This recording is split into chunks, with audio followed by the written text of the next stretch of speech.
अपना नकाब उतार दो, यहाँ कोई नहीं है जोया। सच सच बताओ, तुम्हें इबादत ने झूठ बोलने के लिए कहा था ना? उसने फंसाया ना मुझे? चुप क्यों हो? इबादत के कहने पे फंसाया ना तुमने मुझे?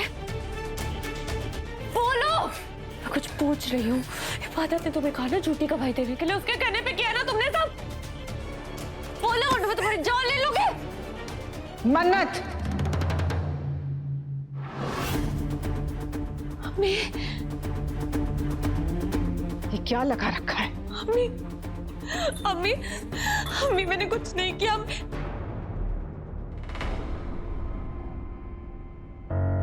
अम्मी मैं जानती हूँ मैंने बहुत गलतियां की है, लेकिन मैंने किसी का मर्डर नहीं किया है। मुझे अपने किए की सजा मिले ना मिले, लेकिन मैं आपकी कसम खाकर कहती हूँ कि मैं जानती हूँ तुमने कुछ नहीं किया है, मैं अच्छी तरह से जानती हूँ।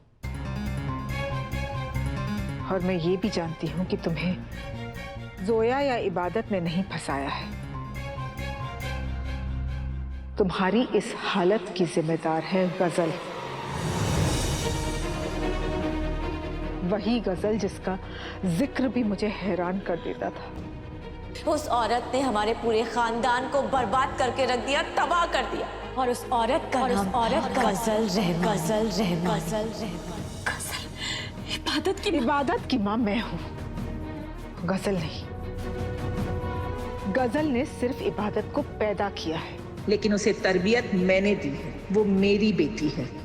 वो लौट आई है और उसी ने तुम्हें झूठे इल्जाम में फंसाया है। वो लौट कैसे सकती?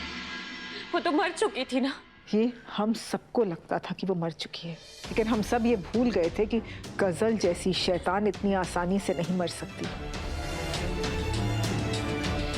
वो इतने बरसों से मुझसे बदला लेने की आग में जल रही थी, इसीलिए उसने फरहान को मारा और उसके मर्डर के इल्जाम में तुम्हें फंसाया है,